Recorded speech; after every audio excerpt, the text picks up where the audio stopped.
Hello and welcome back to a series of spooky stories, The Haunted Tea Spill. This series is brought to you by all things spooky and ungodly amounts of paranormal activity. As always, featuring the necklace. Wear it every day. It's down here if you want it. Now onto the story. So this takes place around the beginning of August last year, 2025, and has basically followed us since then. Don't like that. I don't like talking about it because it seems like every time I do, something else happens and it just freaks me out even more.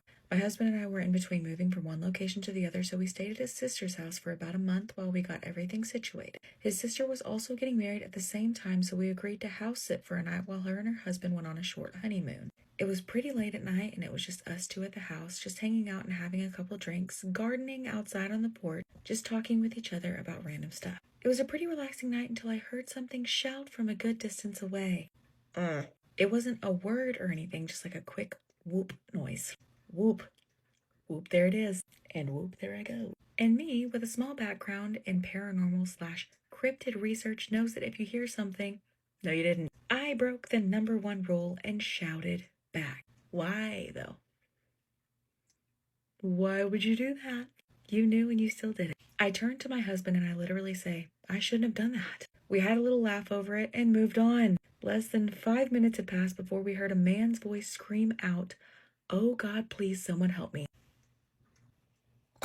As if he was legitimately being unalive. The agony in his voice was something you cannot fake. As far as we knew, there was someone genuinely being brutally hurt just feet away from us. We got up immediately, ran back inside, locked all the doors, and made sure that every single window was covered. He got the pew-pew, and I got the salt. You did something, right? We called the cops and waited until they got there to go back outside. They had 3 patrol cars search the area and even had 2 policemen on foot search the small patch of woods right next to the house. They talked to the neighbors who had been asleep at the time and even used their spotlights to try and find whoever/whatever screamed like that. They didn't find a single thing. Fast forward to about 2 months later, we moved to our new town and we made pretty good friends with some of the neighbors in our apartment complex. I'm sitting outside with some of them just hanging out, having a good time when I tell them about what had happened at my sister-in-law's house. It's close to midnight, which is around the time that my husband gets home from his job, so I keep looking back to see if he got home or not. I still remember exactly what he was wearing too. He had on a slipknot shirt that we often shared, his baggy blue jeans, and his hair was pulled back under his backwards ball cap that he always wore to work. I remember even seeing his kitchen rag that he had stuffed in his back pocket as he was walking into our apartment. So I get up, tell the neighbors that I'd be back and that he was home. I head down the sidewalk to our door and go inside, expecting to see my husband, but what I'm met with is an empty apartment. We stayed in his studio at the time, so there was only one place that he could be, and that was the bathroom. I call out a couple of times, but I receive no answer in return. I checked the bathroom. It was empty. I could have sworn on my entire life that I watched him walk in from work, but nobody was there, and he didn't get home until about 30 to 45 minutes later. Any time that I've told anyone the story of what happened at my sister-in-law's, something creepy has happened, from hearing knocking at the door that wasn't there to seeing something move out of the corner of my eye. I'm worried that even typing this out will stir it back up again, but I feel like it'd be a good addition to your spooky story. Thank you for risking it for us.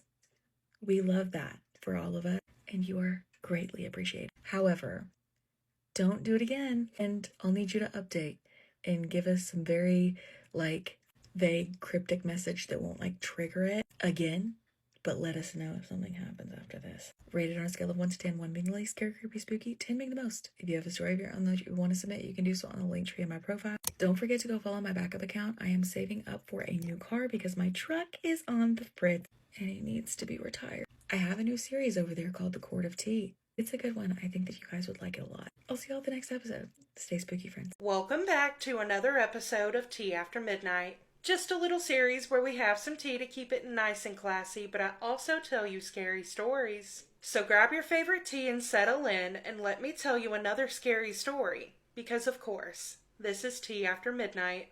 This story comes from Adriana. The events that happen in this story are 100% true and will always stick with me.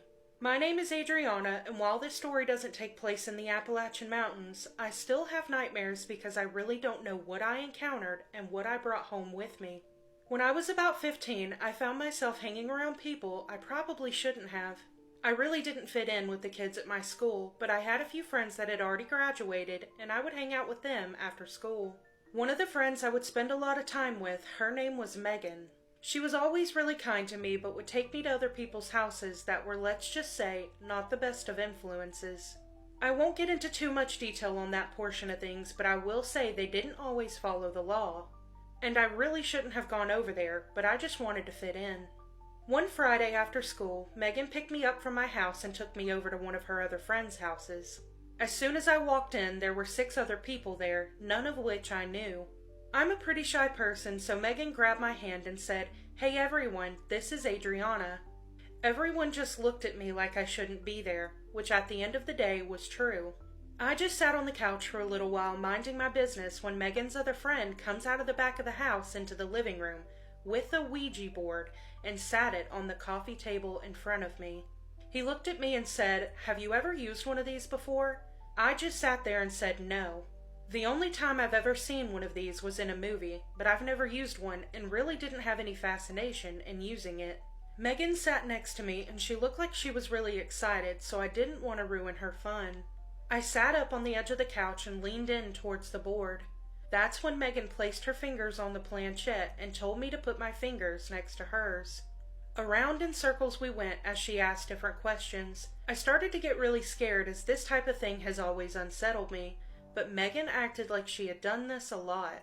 She asked if there were any spirits there with us, and the planchette practically shot across the board to yes. I looked at her and said, "Megan, are you moving the piece?" She turned and looked at me, but her eyes seemed different. A lot different. She had this expression of anger on her face and her eyes looked black.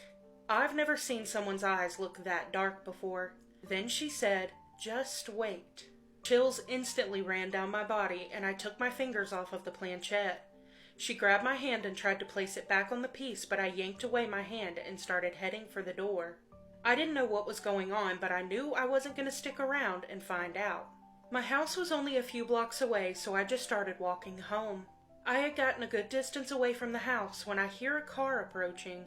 Then I hear Megan's voice say, "Adriana, get in the car, I'll take you home." I told her, "No thanks, I'm good, I'll just walk."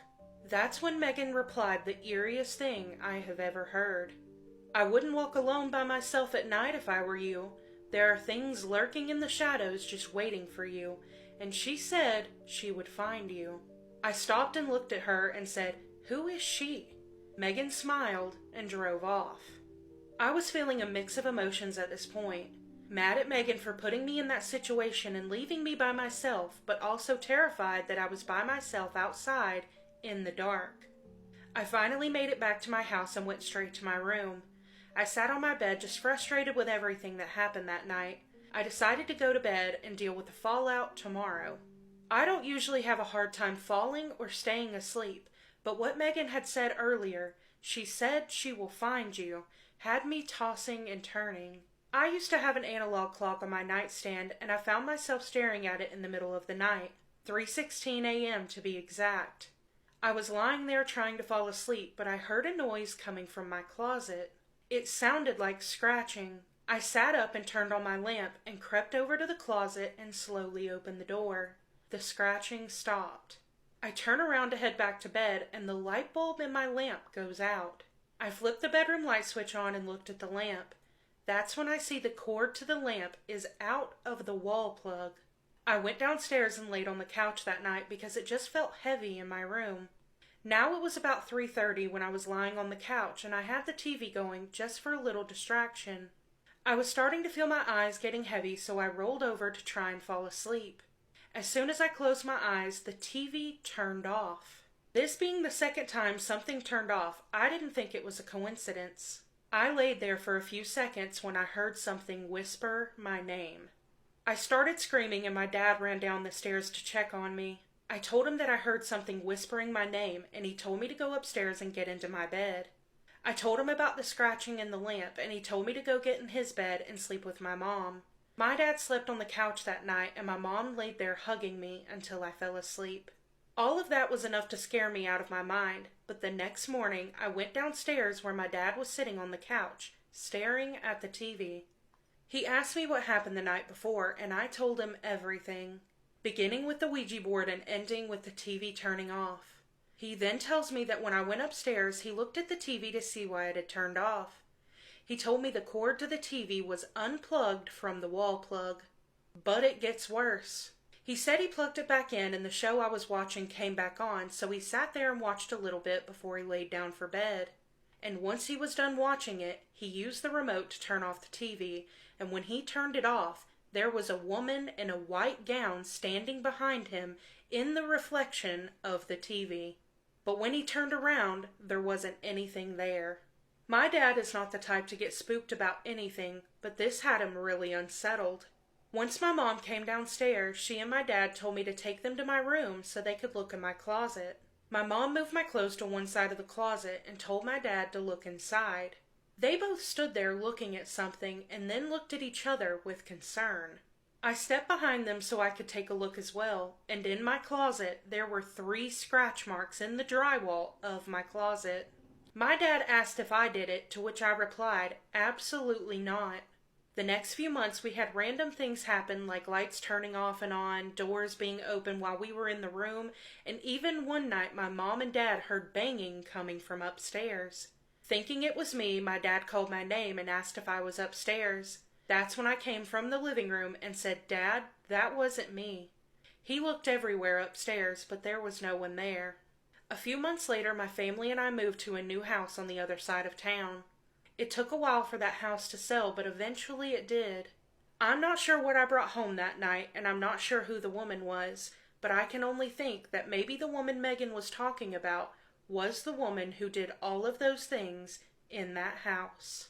So for starters, I just want to say shame on Megan for putting you in that situation. You were 15 and clearly you were uncomfortable being there, but then to top it off, they bring out a Ouija board. And every time the word Ouija board is in a story, I just know it's going to end badly. But I am focused on what Megan told you when you were leaving about she will find you. Who is she? So fast forward, you're at home, you're on your bed, laying there trying to fall asleep, and you hear scratching in the closet. Turn on the lamp, try to figure it out, can't find anything, and then the lamp goes out. No. Immediately I would have woken up my parents because no. But then to find out that the lamp was physically unplugged, that's what freaks me out. But what freaks me out even more is going downstairs, the TV turning off, and something whispered your name. I have chills all over. But it gets worse, like you said. Your dad comes down there and tells you to go upstairs. He's down there watching TV, and when he turns off the television, there's a woman in a white nightgown standing behind him? Absolutely not. I'd have packed my whole family up right then, and we'd have left. But then to top it all off, the cherry on top of the cake is the claw marks that you found in your closet. Absolutely not. Pack it up, we're done. But that does conclude this episode of Tea After Midnight. If you have any personal scary stories you want to share, I would love to read them. You can send them to my email. The email's on the screen right here, or the email in the caption of this video. But as always, you guys, thank you so much for being here. Thank you for watching. I love you. I hope you have the best night, and I'll catch you in the next one. Bye. Woman told my son she wanted to eat him, but I don't think she meant it in a cute or endearing way. I think she had something sinister planned before I cut that friendship off. This story was submitted by someone named Erin, and she says that this is a reminder to trust your intuition, and if somebody's vibe seems off, you need to run in the opposite direction. She swears this is 100% true. So a little bit of backstory. Her husband is a police officer. She's a stay-at-home mom, but before her husband was a police officer, he worked at a county jail, and while he was working at the county jail, he befriended a nurse practitioner who was in her 70s, but she was very fit, very healthy, did not look her age, and her name was Jill. Erin's husband is very extroverted, and so he and Jill struck up work conversations, and they sort of became work best friends. And Jill ended up leaving the job, but before she did, she left Erin's husband with her phone number and a gift card and said, "We need to keep in touch. We should get our families together." And said she is nowhere near as extroverted as her husband is, but after some convincing, she agreed to meet with Jill and her husband at the local Cracker Barrel. And at the time that they met, she had a 1-year-old and she was pregnant with her second baby. So they go to Cracker Barrel, they sit down with Jill and her husband, who we're going to call Bill. So we've got Jill and Bill for this story. She said Jill made her immediately uncomfortable, but she didn't know if this was because they seemed outwardly wealthy and it had something to do with Erin's childhood trauma of growing up in poverty. But whatever, they're nice enough. Jill is fawning over their 1-year-old and so excited, apparently, about the birth of their soon to be second child. Meanwhile, Bill, her husband, is sitting at the table. He's very quiet. He seems normal, but he's otherwise uninterested and seems confused as to why they're meeting this younger family for lunch. Jill was being extremely nice. It almost seemed like she was being too nice. And Aaron would later learn that this was a form of love bombing, even though it wasn't in a romantic way. Sometimes the things that she would say would seem almost sarcastic because they were so nice. But the end of the meal, Jill and her husband end up paying the bill, and she's like, oh my gosh, we have to do this again. Aaron's husband is just eating this up. He seems to love the relationship that he has with Jill and her husband and seems all too eager to meet up with them again. But Aaron's like, whatever, we met up with them. Hopefully won't have to see them again. But a few weeks later, Jill reaches out to her husband and she's like, do you guys want to get lunch again? And after some convincing, they go out and this continues. They get lunch every few weeks and they never hung out after the fact. It was just a casual, friendly relationship with this other couple. And Erin says she thinks that part of the reason her husband liked it so much was because he had his own mother issues and seemed to enjoy the affection of an older woman who wanted to spoil him and his family. But that's not really relevant. Either way, they're comfortable enough just going out to lunch and leaving it at that. Until one day, they're all out to lunch and they get on the topic of antiques. And Jill ends up telling them that she has a ton of antiques at her house and do they want to come and see them? Erin said she did not want to go, but her husband kind of gave her a look and she ultimately let him make the decision. And he says, yeah, we'd love to. We've got nothing to do. And so she reluctantly goes over to the house with her husband. His house, it was filled with fine art and interesting books and furniture that made it feel homey, even though the overall vibe was very cold and sterile. There was a grandfather clock in the corner. Even though it was filled with furniture, she said it did just have that abandoned old house vibe, like they were trying to fill it with things to make up for the lack of people. And so they end up getting to talking at the house, and it comes up that Jill and Bill never had children because of a traumatic event that Jill suffered when she was young. And this made Erin feel very bad for Jill, and she was like, maybe this is the reason that she wants a relationship with us so bad, because they never had kids of their own. Even knowing this, she still felt like something was off with Jill. Jill is eager to show off the house, and she's showing them her fine china, her family heirlooms, her silver collection, and they also meet the couple's 2 dogs and African parrot. They did have a very nice collection of very nice things, but they leave, and Erin's like, again, that's the end of it. Hopefully we never have to go back over there again. But then Jill starts reaching out to her husband, asking if they would like to come over. So now they're just bypassing lunch. And now Erin and her husband and their 1-year-old are going over to Jill and Bill's house on a regular basis for coffee, or because Jill offers to cook for them. Oh, Erin was still cautious around Jill and Bill because, hello, Lifetime movies and people wanting to kidnap children. She's like, I'm going to put this bad feeling away from my mind, and these people are actually nice. They've never done anything to make me think that they're not nice. But then Erin's husband is offered the opportunity to go to a police academy, and he really wants to do it, but it means that he's going to have to take a pay cut until he's off probation. But Erin's like, no, this is what you want. Go for it. We'll make it work however we need to. And the conversation comes up with Jill and Bill, and they offer to help however they can. But Erin says that she and her husband are not the type to accept handouts, and they're like, no, we'll make it work. But she says while he was going through training and probation, they were broke, like living paycheck to paycheck and just trying to make it work. While they're struggling financially, Bill and Jill reach out and they're like, do you want to come to this dinner with us? And they end up declining and telling them, sorry, we just can't afford it right now. And that's when Jill offers to pay for the family's expenses while he's in police academy. And they're like, no, it's really okay. But then she starts to pick up things that the family might need. So she'll say, oh, I just grabbed too much paper towels. Like, here you go. Or we ordered too many groceries this week. Why don't you take them? And she was going out of her way to gift them things without it seeming like a gift because she truly felt like they needed it.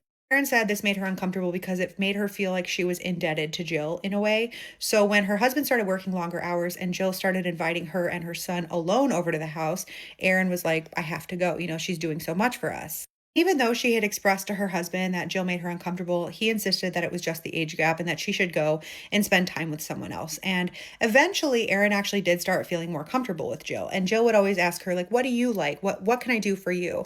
And, Erin was like, I would like to go on a Target run. And Jill's like, let's go, say less. And she ends up buying them so many things. She buys Erin's son so many things, and she's buying things for the new baby. Strollers, car seats, anything they need. And this made Erin feel very grateful and bad about how she initially felt about her. She also loved that Jill loved her son. She was like, I am the type of person to love that my son gets love from anyone. So I was happy that he had this relationship with her as well.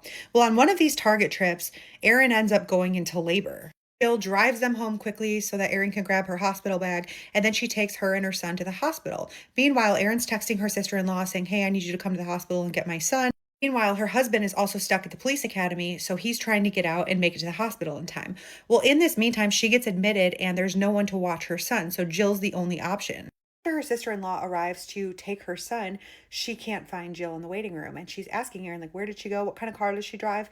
And Aaron gives her the description, and the sister-in-law ends up going to the hospital parking lot and driving around until she finds Jill leaving the parking lot with the son in the car, and she honks, and Jill pulls over and hands over the baby. Ends up sending Aaron a text saying, I just took him for a ride because we had to get out of there. Let me know if you need anything. After Aaron had the second baby, she and her husband and their children started going back over to Jill and Bill's. But Aaron was breastfeeding and she needed a place to breastfeed in private. So Jill had set up an area in the upstairs living room for Aaron to go to away from everybody else. And she said she spent a lot of time up there, but had never really explored the rooms. But sometimes she would walk around trying to soothe her baby. And that's when she discovered 2 bedrooms that Jill had never offered to show them before. And she was just kind of curious, and the doors were cracked open. So she walked in and she saw that both bedrooms were completely decorated for children, fully decorated with bunk beds, toys, toy chests, dolls. A lot of dolls, actually, that didn't seem like a normal children's toy. She said their skin was weird and rubbery. It didn't feel like porcelain or plastic. Their eyes were beady, and she just felt uncomfortable in the line of sight of all of these dolls. Also notices that there's a closet in one of the bedrooms with a lock on the outside, and as she's looking at it, she feels someone standing behind her, and she turns around and there's Jill standing in the doorway. Aaron started apologizing immediately. She was like, I'm not trying to be nosy. He was just fussy. I was bouncing him and walking room to room, and I just happened to walk in here. And Jill just kind of studies her for a second, and she goes, it's okay. And she kind of gave Aaron a weird look and then looked at the closet as if she knew that Aaron had noticed the lock. And she says, I inherited all this stuff from my siblings when they passed away. Aaron's like, oh, okay, but as they're walking back down the stairs to the main part of the house, Jill keeps explaining. She's like, yeah, these were all their childhood things, my siblings, it was theirs. Aaron started feeling uncomfortable again because she said Jill was just explaining too much a simple answer. Despite finding the children's rooms upstairs and the fact that Jill and Bill had no children, Erin and her husband continued hanging out with Jill and Bill. She says, I don't know why, I'm a people pleaser, and again, they hadn't ever done anything to me. But a few months later, her husband and Bill were out back grilling. She was sitting in a rocking chair nursing her baby while her 2-year-old was now playing on the floor. She was on her knees chasing the 2-year-old around when all of a sudden she seemed to change. That a croaking sound started coming from her throat and her eyes turned black, and she looked at the baby and said, I could eat you, you and your brother. I could eat you both up right now. And then she looked at Aaron and smiled a wide smile that seemed too big for her face. She said the voice that came out of her mouth was not Jill's voice, not the one she knew anyway. And after she says this, the African parrot in the background starts saying, oh no, oh no, oh no. He starts rattling his cage, and meanwhile Jill stops smiling and she starts breathing very heavily. Jill locked eyes with Aaron. Her 2-year-old stands up, runs over and grabs her leg, and her baby in her lap starts crying. She said, I don't know what came over me, but I was mesmerized. I couldn't look away from her eyes. But then she snapped out of it, stood up and said, whoo, I need a drink. She walks in the kitchen, and when she does, Aaron texts her husband and says, you need to fake an emergency. We need to get out of here right now. And so he does. He says he has a work emergency, and they get in the car to head out.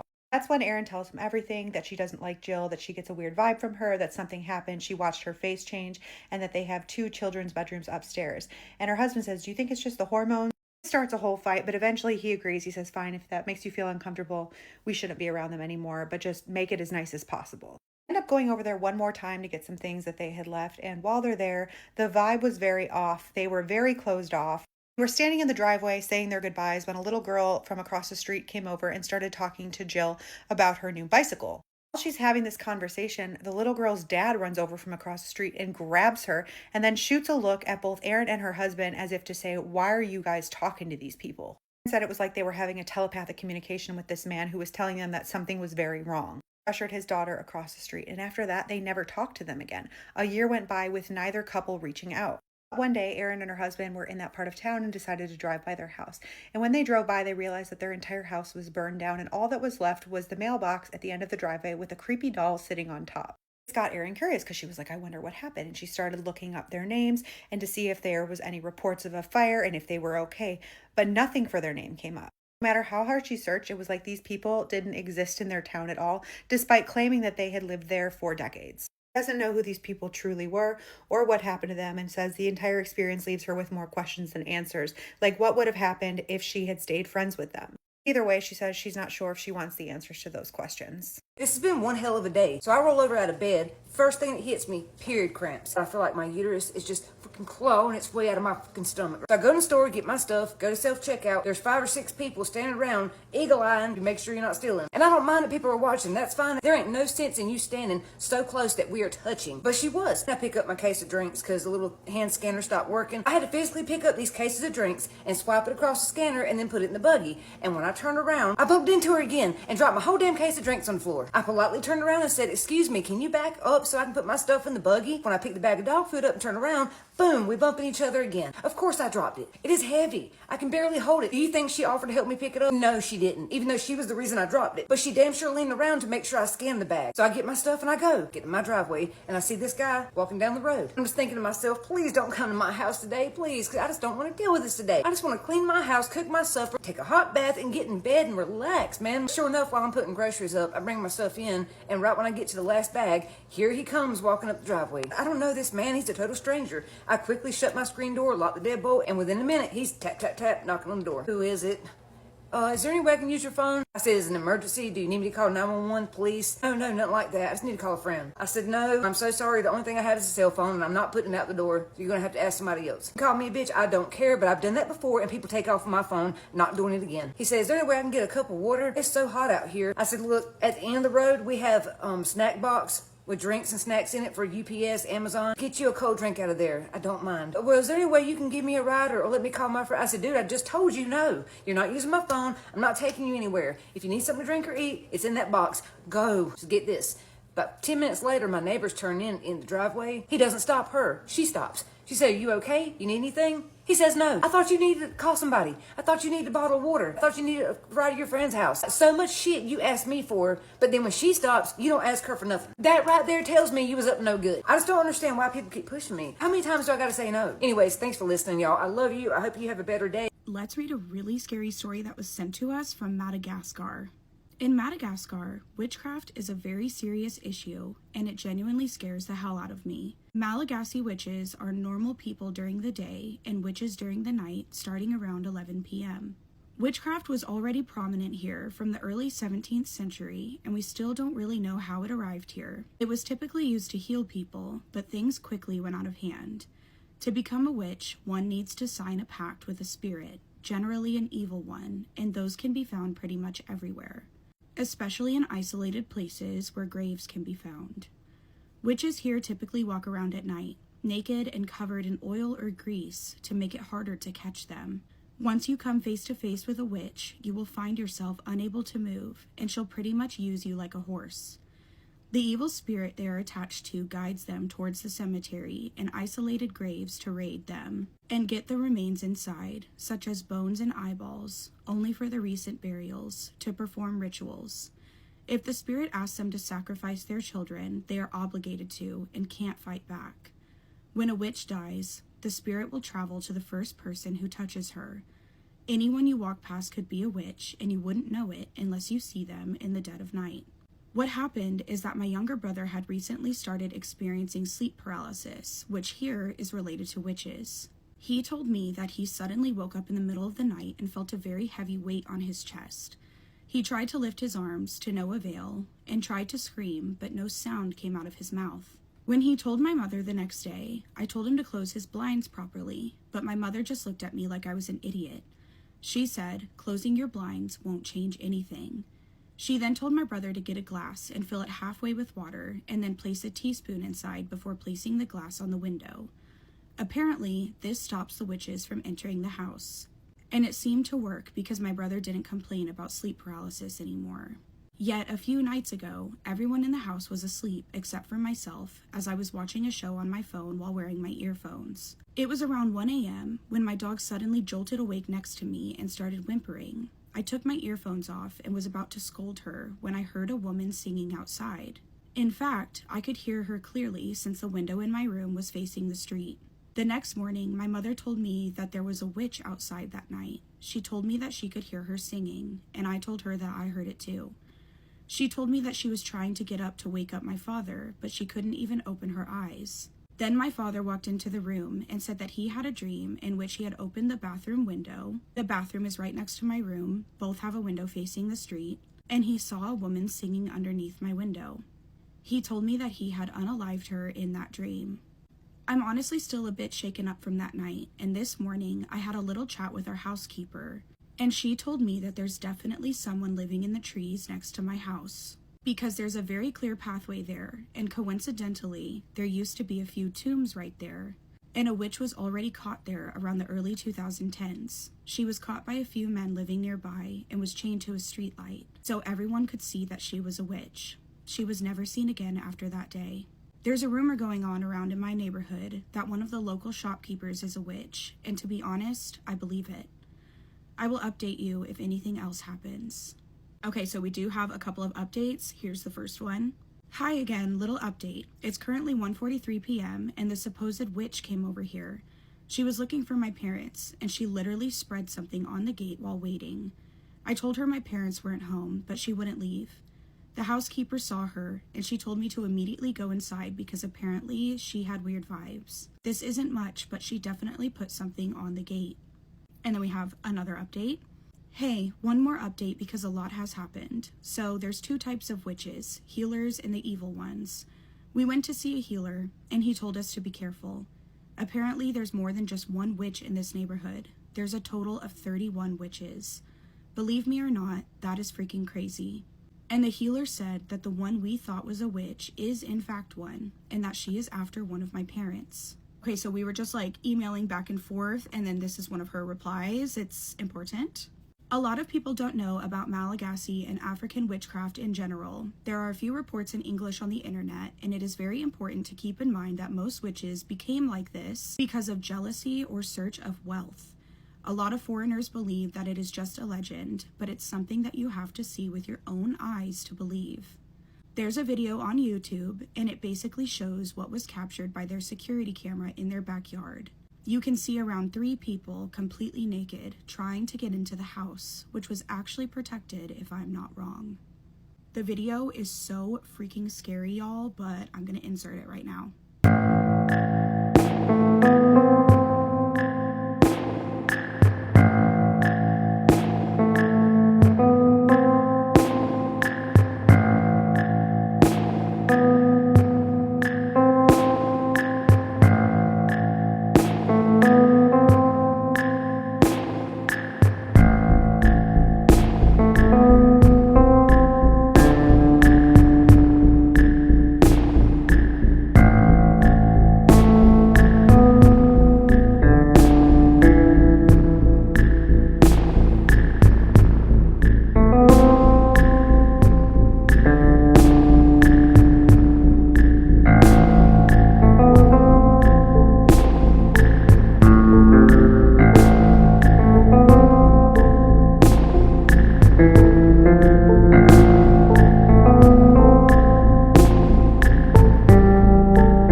Okay, whenever I was like first watching the video, I thought maybe this is like animals, but the more that you freaking watch it, you can actually tell that it is in fact humans being freaking weird, trying to get into this house.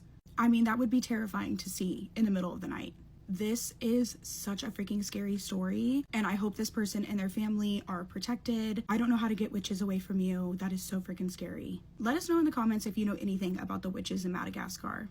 It's Halloween, right? Yes, okay, thank you. This is a story where this girl says that when it happened to her and she explained it to people, they never believed her. This happened to her when she was younger, and it was a night where her sister was gonna go get her from Taekwondo and they were gonna walk back home. She said that the town that she lived in was very peaceful, very quiet, and when it got dark, everybody would go home, so there wouldn't be a lot of people out and about on the street. It was very safe, that's why her sister would go get her and then they would both walk home. So as they're walking home, she says that they're talking about how she's doing better at Taekwondo and things like that, and when they're about to hit a corner, like right before where her house is, her sister saw that her friend was throwing out the trash and they just started talking amongst themselves. She was honestly really tired, and because they were really close to home, she told her sister that she was gonna go ahead and walk home so that she could stay there talking with her friend. All she had to do was hit the corner, and the street where she lived on, the house was all the way at the end. But again, it's very peaceful. She wasn't scared of anything. Now, In front of where she lived was a park, and back in that day, those parks didn't have lights. So anytime it would get dark, you really couldn't see anything at the park, which is why all the kids would end up going home. As she's getting to the front door of her house, something told her to look at the park again, and she couldn't help but seeing like a silhouette in between the trees. She ends up not going inside of her house, and she walks away from her front door to get like a little closer to the park, because at that point she thought, what if that's my friend? Like, what if it's a neighbor? They need something. As she's looking at the silhouette, she knows that it's a woman, because out of nowhere, the woman gave the loudest of screams and then started charging at her. Even though she couldn't make out any facial features or who it was, she could tell that it was a woman that was charging at her, and that her arms were like deformed, like they didn't look normal. It scared her so much that she also started screaming and running towards her house. She screamed so loud that her family members and some of the neighbors ended up coming out. Even her sister and that friend that were conversing in the corner of the street came running towards her. All of them thought that something had happened to her, somebody attacked her, or something was going on. She was crying, she was sweating, she kept telling them what she had seen, and she honestly thought that she had seen a ghost. Her sister ends up also crying because she felt guilty that she had let her walk by herself all the way home, so she was also feeling so upset. So by this point, an hour had passed, everybody had calmed down, and out of nowhere, as they're all in the living room, calm finally, they hear the loudest crash, and they hear a woman screaming outside. The scream was coming from the park, and it was the same scream that she had heard when she was near that park and saw that woman charging at her. By that point, the dad had left the house, running to the park, and so did other neighbors. The dad immediately comes back and tells them to call the police because there was an accident. She never went to go look, and actually she didn't even know what had happened until a year after this. Apparently it was a really bad accident where this lady who crashed the car ended up passing away. A woman who, after crashing, was able to get out of that car and ask for help.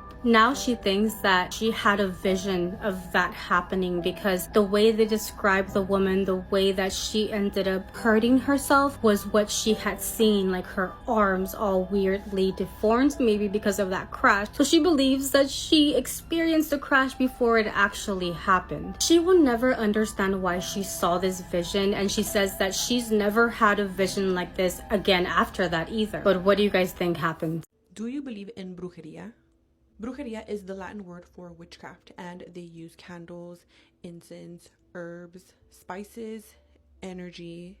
And although the word sounds scary, especially witchcraft, but is it always bad? Personally, I don't feel that brujeria or witchcraft is necessarily good or bad. People use it to do good things, and people use it to do bad things. Now, a lot of people think that anyone can do witchcraft, anyone can do spell work, anyone can do brujeria. But personally, I just don't believe that. There's a lot of videos, a lot of creators where they say, put cinnamon in a leaf and write their name in red ink and whatever. I just don't feel that there's any strong witchy energy behind it. If you have it, you have it. And if you don't, you don't. If you're a witch, you're a witch. If you're a bruja, you're a bruja. You have it. That's why people go to curanderos, to brujos, to witches to do the work, because I personally don't believe that it's that easy. There's also a lot of misinformation and beliefs that, oh, if I go do this to this person, it is 100% going to happen. If I wish that I married Brad Pitt, this is going to happen. This is not the way that brujeria works. For some reason, I've always been so intrigued to brujeria, to witchcraft, not because I ever want to do it or practice it. It's just interesting to know what someone is truly capable of doing to another person. In the Latin world, there is a lot of amarres, and pretty much what that is tying someone to you. So if this person doesn't want to be with me, he broke up with me, but I really, really, really want it to work, I am going to do an amarre. Essentially, you're forcing that person to be with you. Witchcraft, brujeria, it is all so intriguing to me. If you guys have any stories of any of this within this realm, please let me know. Please send it via DM or email. I love to read these kinds of stories. This right here is one of the scariest jinn stories that I've ever heard. It genuinely made me afraid to go to the desert. The story that I'm about to tell you happened in Yemen, precisely in a very small village located in the desert. It all started one night when some locals, not all of them, some locals started hearing knocking sounds and loud music coming from not very far. Music they started hearing very late at night was really loud, and with that there was many problems.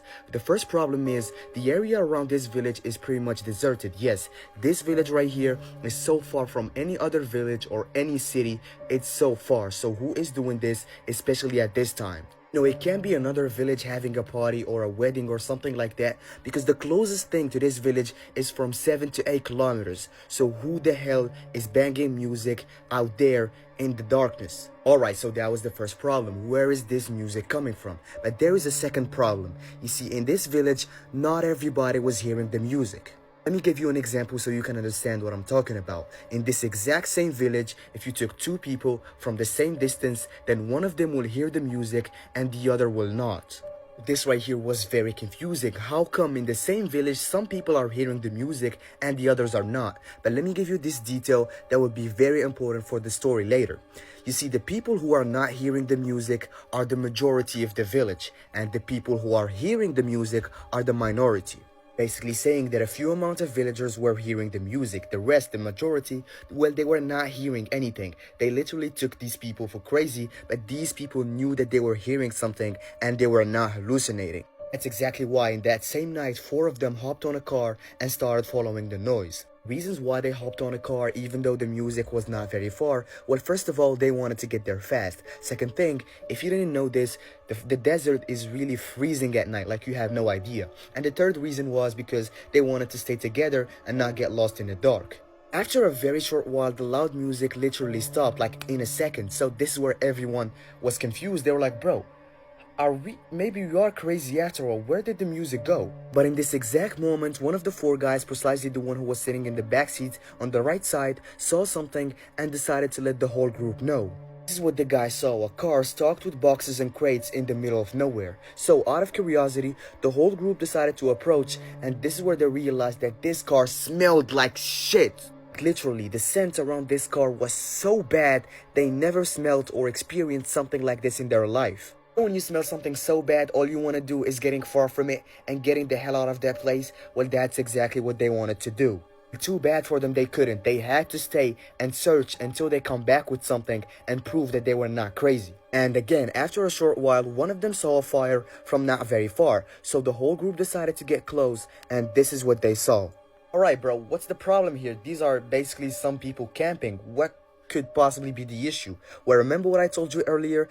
The desert that night was really cold, and this fire is nowhere near sufficient. Like, unless you're literally in contact, touching that fire, there is no way this fire is keeping you warm. This exactly was the group's first impression. They were like, bro, how are these guys not cold? You know what, never mind, let me talk to them. Hello? I hope it didn't scare you. Bro, these guys are not responding. Okay, we're from a village that's not very far from here, and we started hearing music coming from this area. Do you guys know, by any chance, somebody who's playing this music? We can't allow him to do that. We can't sleep. Like, the music is so loud. Do you guys, know? Just asking. Bro, I'm out here yelling, they're not listening. Look, sorry if I'm not trying to offend you or whatever. I know it's not you guys. You don't have instruments on you. I'm just asking, did you also hear the music, or are we the one imagining this? After staying silent for a while, one of these men stood up, and he was huge. I'm not talking about a 6 foot huge, everybody's 6 foot nowadays. I'm talking like this guy was built like Wemby, and he had some very large shoulders, and his dress was so long that it covered his feet. When this guy stood, the group's reaction was like, yeah, we're not dealing with that. He can play the music his whole life. Who's dealing with that? Not me. Group also noticed that his face was really pale and it seemed really old, and it was in this exact moment right here that he started speaking. He started by asking them a question saying, are you the leaders of that village? His voice sounded very deep, and there was something in his voice that's quite complicated to explain, but I will try. The way he spoke, of course it was in Arabic, precisely Yemeni dialect, it sounded like Every letter sounded so perfect. Like there is no human being can sound this perfect. It almost like he came from centuries ago where they used to care about this stuff. You know how people these days, especially if they were in a hurry, they tend to, forget some letters, mispronounce some words. That was not the case at all. His speaking was perfect, almost sounded like a computer. Now, back to the question. Remember, he asked if they were the leaders of the village. So they responded, no, we're not. We're the only ones who heard music and we came here to investigate. This is where they all stood up. They were really tall and they started speaking in the same voice, same tone, and same speed, saying the reason why you heard the music was because of your lack of faith. He continued by saying, we're not humans, but we're not bad. Follow your creator, make good deeds to replace bad ones, and you shall never hear us again. They basically explained that they were not humans and they were the ones behind the music, and the reason why only few people are hearing them, well, because these people are the misguided ones. Obviously, after that, the group freaked out and they immediately reached for their car and came back to the village. They came back to the village, they couldn't tell anybody, and weeks, months, even years passed and they never heard this music again. Although what was inside the truck, this one full with boxes and crates and all that, was never confirmed, some people say that these right here contained bones and, remains of humans. That's why it smelled. Reason why they were saying that was because it's believed that jinns, instead of eating normal food, well, they consume bones. Yeah, maybe if these guys never followed what the jinns told them, they could have ended up here. Oh yeah, I also forgot to mention the fact that the music they heard was traditional old music, with flutes and drums and all that. They were not, bumping Justin Bieber, by the way. This awesome Glitch in the Matrix story came from one of my followers. Her name is Sarah. This would have driven me nuts. Sarah starts off by saying in 2022, she was really into this show called Swamp People. You might have heard about it. It was about people who lived in Louisiana and they hunted alligators. Their Creole accents were so thick that you needed subtitles to understand most of what was going on. So one of the main guys would always yell, "Shoot 'em," when they would have a gator on the line. And it almost became like a catchphrase because the way he pronounced it was "choot 'em." Like CHOOTEM. Sarah absolutely loved this phrase and she decided she wanted to get it on a trucker hat. So she goes to Amazon. So at the time, there were two different options from two different sellers. Both of them had the words "shoot 'em" in a half circle over top of an alligator icon. The icon was a really big, ugly alligator head, almost like a mascot head. Here is an image of what that one looked like. And the other one had the entire body of a gator, but it was super small and it reminded her of the gator emoji. Sarah loved that one, the one with the really small gator emoji looking icon under the words, so much so that she bought a second hat. She said she wore this thing everywhere with every single outfit. She even took it along and wore it in Europe. She said she even clocked that people would lean in and squint to look at it to see what it said and what it was, because that is how small this little gator was under the words. Okay, so 2 years later, one of her friends inquired about where they can get that hat. So she tells them Amazon, and she goes to send the link from inside of her previously purchased items. And when she gets in there, to her shock, that was not the hat in her history of purchases. When she saw what was in the history, it made her freeze and it made all the blood rush to her head and she got lightheaded. Because in her history was the other hat, the one with the big ugly gator that she never would have purchased. She says she doesn't understand why she had such a weird reaction to it as well, but nonetheless she did. So she's thinking of all these things in her head, like maybe it was because they stopped selling that one and then started producing the other one and then just changed the picture on the listing. So right away she jumps up and she goes to get this hat, and sure enough, it's the freaking one with the big gator head. She says, this was not the hat that I purchased and wore for 2 years. Said she didn't even understand what was happening. And so then she goes back to Amazon and she searches for other shoot 'em hats just to see if anybody else sells it. And guys, this hat doesn't even exist. Like, even for me today, I tried searching the internet, not just Amazon, but all over, and I could not find the hat that fit that original description with the tiny entire gator underneath the arced wording. So she's like scrambling, and she's going through her Instagram photos and her photos on her phone.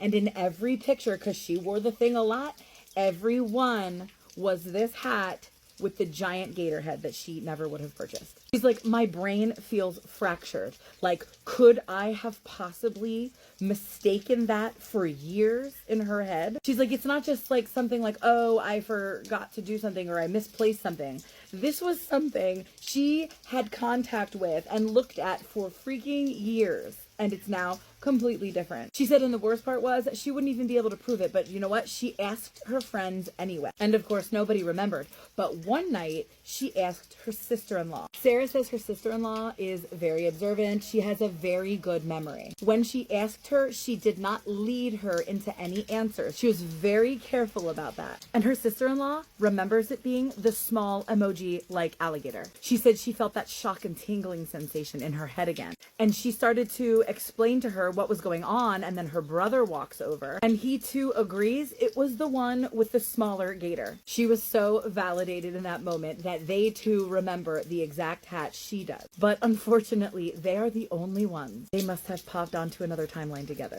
Sarah says she has thought about this every single day since she discovered this. Every time she sees the hat, she feels it is wrong. Sarah still wears the hat and she always checks to see if it changes back. She said, I cannot reconcile this event like I have so many others. She's an incredibly logical person. She likes supernatural stories, but they're just stories to her. She mentions she has had other Mandela effect things happen to her, but she's always been able to explain it. She says she's even experienced paranormal things like hearing voices, seeing ghosts, sleep paralysis, communicating with deceased loved ones visiting in her dreams. And she's always been fine with it, understanding that there are just some things that she can't explain. But nothing has caused such a visceral reaction in her like the freaking hat, because she knows it's wrong. But on the other hand, it's such a small thing that on the grand scheme of things, it's not really that big of a deal. It is so frustrating to her because she knows what she knows and she can never reconcile it. All right, guys, what are your thoughts in the comments? I know Sarah will be here reading them. And have you ever had a glitchy Mandela effect that was just so apparent? Kind of like my soccer ball story that I posted eons ago. I feel where Sarah's coming from. And don't forget to follow for more creepy story time. Have you ever been to Chicago and rode the red line? One thing for sure and two things for certain, baby. That thing is haunted. It is haunted. All of the trains in Chicago is haunted, but in particularly the red and the blue line, the ones that's underground, they in their own dimensions. Literally. Y'all, this one time, I seen a ghoul on the red line. Come on, my babies. It's story time. Boom, boom. It's story time. Boom, boom. Paranormal Chicago activity with Cat G. Did you miss the theme song? I'm trying something out. Any hoozy. Y'all, listen. The CTA trains in Chicago, every last one of them is haunted. Red line, blue line, purple line, the brown line. They all, even the yellow line. The yellow line actually... You know what? We ain't gonna talk about Skokie. I'm good. Nope. Change the subject. So I had this job that I was trying to get to, right? I don't know what the hell made me say yes to being at work at 5:30 in the morning when I ain't have a car at the time. But you know what? Yeah, 5:30 in the morning. And I had to take the motherfucking red line. When I tell you I spent 20 minutes looking for a Lyft and an Uber and not a damn one came in, I had to take the red line. It was a last ditch effort because here's the thing. Money motivates me, baby. I was getting $35 an hour. I wasn't finna miss this job. What the hell you mean? Hell yeah, we going on this motherfucking red line. I got holy oil, I got my mantras, and I got a motherfucking pew-pew for anybody who wants to try me. Now, because I had to be at this job at 5:30 in the morning, that means I had to be out my house by 3:30 in the morning. For the foreigners who was just like, wait a minute, did you just say that it take you 2.5 hours on public transportation to get to work? Yes. Yes. This is the reason why the people in the United States is laughing at everybody over there across the motherfucking pond. Because what the hell you mean you not going to travel an hour to go see your mama and your grandmama? Baby, we do that every fucking day just to go to work in America. I digress. Let me bring it back. But yes, I had to be out of my house by 3:30 in the morning to be at work by 5:30 in the morning. Somewhere, somebody is probably like, you know what, Star Child, you stay getting yourself into some shit, because why the fuck would you be outside during the witching hour? Money! $35 an hour! Money! Everything was going good. I'm talking about everything was going good. I started on the red line way down to 79. And I walked there, like walking at 3 o'clock in the morning to get to the red line on 79th, and I was unscathed. Okay, good. God is on my side, so that. Get on the red line, everything is fine. I get on a car, there's absolutely nobody on my car. For those of you who don't know, for some reason why, the red line is like a goddamn homeless shelter at night. So the fact that it's 3 o'clock in the damn morning and I'm on a car by myself and I can breathe freely, we having a good time. Yes, we is. I got my music playing in one ear, I got my book in my hand, I got a little coffee on my other hand. You know what I'm saying? It's a beautiful morning, even though it's no witching hour. We get to 35th Street. The morning is starting to take a turn. Out of all the trains that is connected to this motherfucking car, why the hell this man want to get on mine? I can see him through the window. He at the door of the other car. Something made this man turn and come through the door of my car. I'm not trying to jump to no conclusions because, like I just said, red line at this time of morning, sketchy. So maybe he's seen something in the other car that I could not see, and that's what made him come over here. He get on the train and he walked to the other end of the car. Great, perfect. We got a whole length of a train car in between us. I ain't got to worry about this. I'm reading my book. Something catch my eye. Now, I'm not trying to let this man know that I'm looking down there. So you doing one of these. That man is rocking back and forth, back and forth. I fully look at him like, what the heck? He stopped. And then he started going side to side. Oh my God. Listen, if you see somebody rocking side to side, that ain't natural. It ain't no, this ain't natural. This is natural. This is the way it's supposed to go. The ones who do like this, they off. A seal with a seal, judge your mama, not me. We get to Chinatown. He stops. He stands up. The door's open. He walked to the door and then he walked back from the door and sit back in his seat. But here's the thing. When he walked to the door, he walked backwards. Like he didn't turn around and go back to the seat. No, he walked backwards to get back to the seat. And then, woo! Y'all, this man, listen, he turned his head super fucking slow and cocked his head to the side. Now, I saw a white man with blue eyes, black hair, thick ass eyebrows, okay? Remember, I'm telling you, this white man had a goatee, okay? He had a mole on his face, okay? I seen his face, okay? He turned back forward and he get the rocking side to side again. Now listen, somebody probably thinking, Kat, you should have got off the train. Well, how the fuck I'm gonna get off the train if the train is moving? Somebody from Chicago probably thinking, girl, why you just didn't get the fuck up and walk in between the emergency exits, in between the train cars? And I'm gonna tell you why. Because if you actually from Chicago, you knew that some of the most treacherous tracks is in between Chinatown and Roosevelt. Right once you get through that tunnel, baby, you be like a fucking pinball in that bitch, okay? And with the way that they be speeding that train, thinking that it's a supersonic bullet train from fucking Japan? Hell no, I'm not finna walk through there and have my fat ass flip off the side. No. Running is not an answer. We just gonna have to have a spiritual battle. Every now and then, the red line train tunnel, like the lights be out. So the only light that you actually get in the tunnel is from the cars, or from like when the train move and one of the wheels touch the third rail, it'll spark up every now and then, right? That's the only light that you get every now and then. Bitch, this was some horror movie shit. I'm talking about every time the train rock, it's a spark that come up and I see this man, he moving. It looked like some trippy ass shit. He coming out his body. The girl just finna get me, mama head. My heart in my throat. Third eye burning because I'm talking about mantra after mantra just rubbing because, baby, I'm in danger. I know I am. I feel it in my chakras. Light started flooding into the tunnel because we reaching to the Roosevelt platform, right? The man get the moaning. Oh, y'all, listen. I thought he was finna turn into a zombie on my ass. I swear to God. The man get the moaning like a motherfucking zombie, y'all. He get the moaning like a zombie. I'm terrified. I stand up.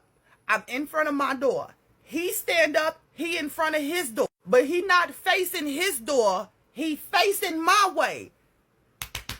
Heart in my throat. Heart in my throat, baby. All I could think to myself, needs to chest when this motherfucking door open. The door is open and it was like something snatched my book out of my hand. You know how you hold your book in your arm like this and it slide down like that? It literally felt like something snatched my book out of my arm. So I had to hurry up, turn around, bend down, grab my book, turn back around to try to get out the door. The train door closed before I can fully turn around. When I fully stood up and turned around, that man was in front of my door. And he ain't have no face. It wasn't nothing there. It was like I was looking at a dementor. He got the pounding on the motherfucking window. I fall back on the door that's directly behind. Then this motherfucker start clawing, pulling the door apart. It's a button above me that you could press to call to the conductor. Baby, I'm smashing the fuck out of this. The man chime in. He say, what can I do for you? I'm screaming, pull off! Pull off! All I hear is the train conductor go, what the fuck? And literally pedal to the fucking metal, okay? I know you can literally hear him slam on the hand control so we can take the fuck off. He in the intercom talking about, so what the fuck was that? What the fuck was that, bitch? I don't know. Drive this motherfucker. He yelling at me to run to the front. You ain't got to tell me twice, Mr. Man, that thing just tried to get me back here. I was at the very end of the car. There's usually 7 to 10 cars that is linked up to the train caboose. Understand the fear in my soul when I walk through this whole entire train and there's not a person on this motherfucker. It's just me and the driver. That shit is unheard of. He locked me in the conductor room with his ass because y'all, a ghoul tried to get me. My grandma's house was haunted in the Appalachian Mountains, and the scariest things always happened at nighttime. So I've always suffered with insomnia since I was little, and it's just a problem. But I moved in with my grandma to take care of her. She had fallen, broken her back, and was not doing well. She was bedridden. So when I moved in with her, I moved into the basement, which I really didn't want to do, but that was the only bedroom in the house, was in the basement. This bedroom was really big, really dark. There's a sliding glass door in it that leads out to the pool patio. And this one night I was laying there like I always do, can't fall asleep. I look over at the alarm clock. It was 3 a.m. on the dot. I was like, man, I hate 3 a.m. Even back then, I hated 3 a.m. before this happened. 3 a.m. is the witching hour. It's not a good time, especially if you're waking up at nighttime in Appalachia and you look over and it's 3 a.m. So anyways, I turned over and I tried to go to sleep. I was like this. And as soon as I closed my eyes after seeing it was 3 a.m., something hits the end of the bed right beside my feet. And I have chills thinking about this because it was really scary. It was like, there was a lot of power behind it. I don't know what it was. I didn't smell any rotten meat or anything, so I don't know what it was, but something was in the room with me, and something hit the end of the bed like boom, boom, boom, fast, right beside my feet. I literally have chills thinking about this right now. So ever since that happened to me, I mean, that's one of many things that happened in that house, but ever since that happened, I will not sleep with an alarm clock by the bed. If I do wake up in the middle of the night, I don't check my phone, because if it's 3 a.m., I don't want to know it. I do not want to know it. And I cannot sleep in the dark anymore. I have to have a nightlight on, even as a grown man. Y'all, if you don't believe in these kind of things, like, that's okay. But when you experience it, you're going to start believing things. So things exist that you don't know about. And just because you don't know about it doesn't mean they don't exist. So a lot of people really need to grasp that and understand it. And if you're going to the Appalachian Mountains for vacation or anything, don't go outside at nighttime. If you hear something, don't investigate. Don't ever walk towards anything that you don't expect, especially at nighttime. And if it's 3 a.m., you're done for. This is a story that I heard out of the Appalachian Mountains about a true poltergeist slash haunting, whatever you want to call it, demonic possession case. But it's probably the creepiest story that I have heard. Now, there was this husband and wife who lived with their 8-year-old son and their 10-year-old daughter. And they moved into like this old house in the Appalachian Mountains in North Carolina. And they had lived there for about 4.5 months when one night the wife, she puts the 8-year-old son down to bed. Now, the 8-year-old son, he was autistic and he really didn't speak too much except for a few words. And so she puts him down to bed, and she would put this baby gate in front of his door because sometimes he would go out of his room and, would wander the house and get into things he wasn't supposed to. And this baby gate would make a lot of noise when he would try and go over it, so it would at least alert the mother that he was leaving the room. So she puts the baby gate up and she goes downstairs. Well, all of a sudden she said she heard the sound of like bells ringing. And she said it sounded, like almost like bells on a cat's collar. And it just jingle, jingle, jingle, jingle, jingle, jingle. And she's like, what does that sound like? Because it sounds like a cat, but I don't have a cat. So she thought maybe like, did my son, is he getting into something he's not supposed to? So she goes upstairs and she goes into her son's bedroom. He's gone. He's not in there. So she frantically like runs into the other rooms of the house. He is nowhere in the house. So she thinks maybe like, did he somehow like manage to slip past me? Because I was right by the stairs. I would have heard him come down. But if he did he like go outside? She checks the front door and the back door. Both doors are locked. And he didn't know how to unlock the doors. So she's like, where did he go? She checks the basement, the closets, everywhere in the house. She cannot find this boy. And the next morning, she's like getting ready to phone the police when all of a sudden she hears her son like making noises upstairs in his bedroom. And she goes up there and is like, where have you been? Where did you go? Where were you? And he just, because he couldn't talk a lot, he just said, bed, bed. And she's like, but you weren't in your bed. You left your bed. Where did you go? And bed, bed. And he, was implying that he was in his bed. So a couple weeks later, right, she puts her daughter to bed and she goes downstairs. Once again, she hears like the ringing of bells. So she's like, instantly, like, I need to get upstairs. She runs upstairs. She goes into her son's room first. He's in bed. And she's like, oh, thank God, he's in bed. So she thinks, I should check on my daughter as well. She goes into her daughter's room. Her daughter's not in bed. So she's like yelling around the house for her daughter, like looking through all the rooms. Once again, she cannot find her. The front door, the back door is locked. And like, she looks for hours. And then morning comes. And first thing in the morning, she hears like, boom, boom, boom, boom, boom. Like someone's knocking at the front door. She opens the front door. There's her daughter. And she's like, honey, oh my gosh, where did you go? Like, how did you get outside? And she's like, I don't know, mommy. Like, I don't remember anything. I was just outside. And like, I went to bed and then I woke up and next thing I know, I was like outside walking around. And her daughter, was usually not one to like tell stories or make up things. So like, she was just very confused. Like, first my son, now my daughter. So fast forward a few more weeks later, right? She's in the kitchen and she kept noticing that her dog was in the same spot. And she'd walk past the dog and she'd go past him again and he wouldn't move. And finally she realized, like, is there something wrong with him? She looks down at her dog and her dog is like frozen still.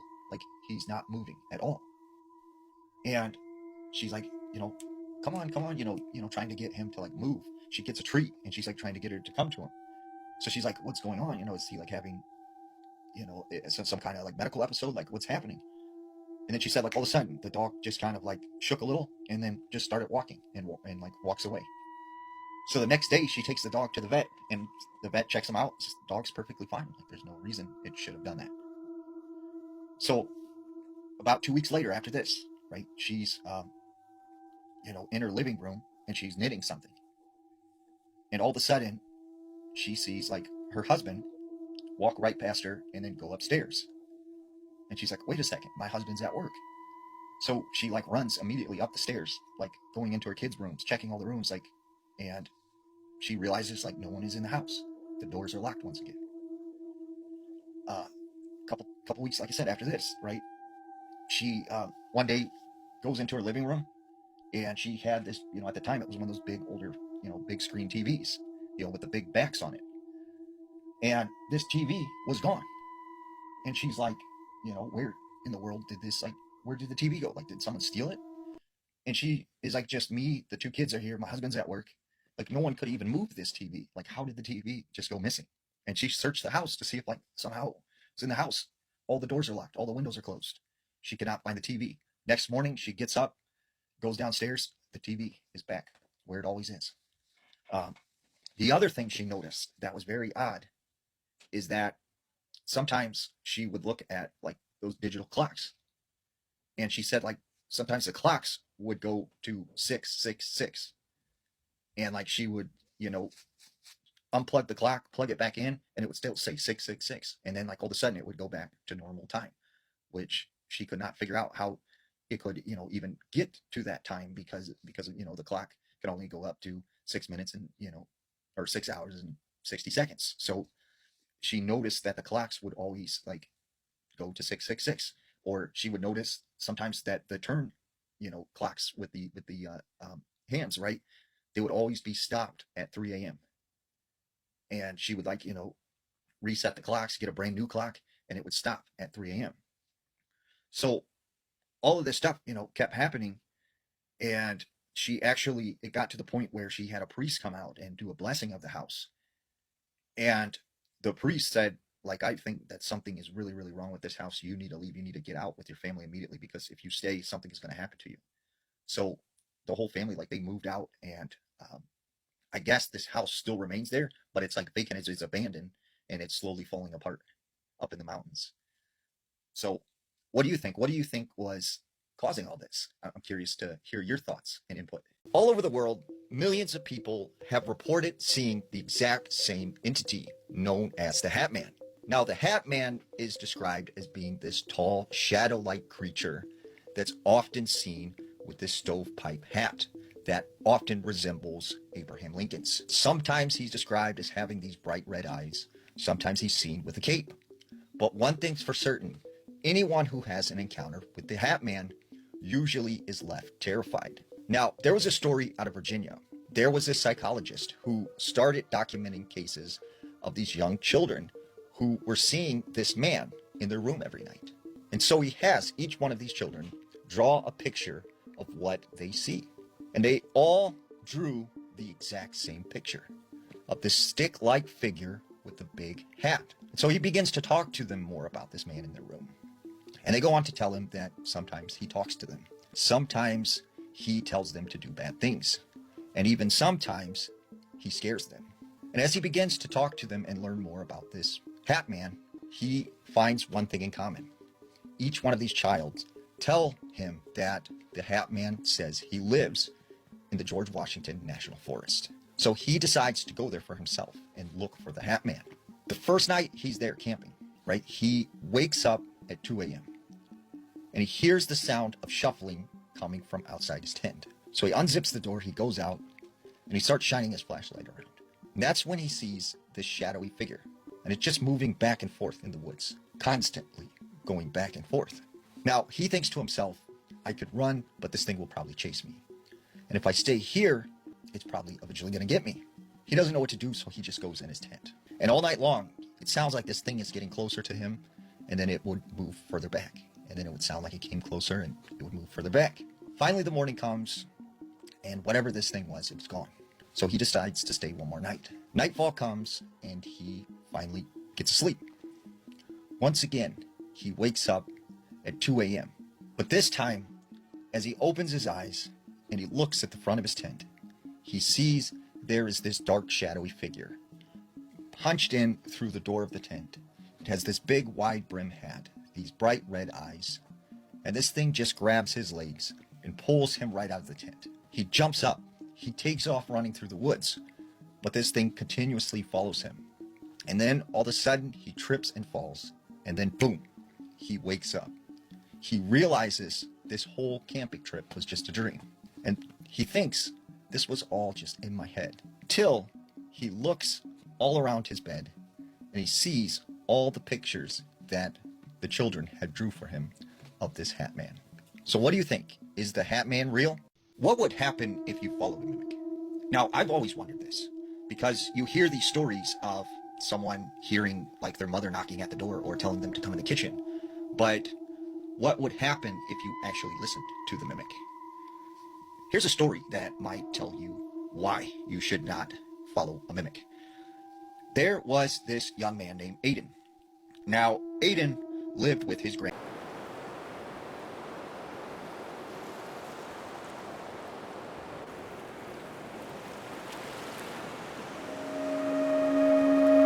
Like pull in, and he looks out the window and sees them getting out of the car, unloading some groceries into the house. So he's like, awesome, man, we're gonna have something to eat. So he goes back to his game, and then he hears his mother say, Aiden, come in the kitchen, I got some food. And he, at this time was like in the middle of a battle. So he's like, hold on, Mom, I'll be there shortly, I'm in the middle of a battle. And she goes, come on, Aiden, hurry up, come in the kitchen. And all of a sudden, he said he got a phone call, and it was from his mom. And he's like, why is she calling me when she's in the kitchen?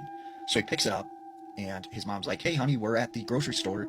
Do you want us to get you anything? And he goes, what do you mean? You're at the grocery store? You already got groceries. You're in the kitchen. She goes, what are you talking about? We just got to the grocery store. And he looks out the window and sees that their car is not there. And then right at this moment, he hears his mom saying, you better get in the kitchen right now or you're going to be in trouble. You better come eat. And like, he's like, I got to call you back, Mom. He hangs up. So he goes and he locks his door, and then he calls his mom right back and is like, look, when you get home, call me. I'll help you bring in the groceries. So about 25, 30 minutes later, his mom calls him, and she's like, honey, we're home, come outside. And he said he was getting ready to go out of his room, but he looked out his window first, and their car wasn't there. So he's like, you know what, I don't know what to do, because I don't know like who really is my mom right now.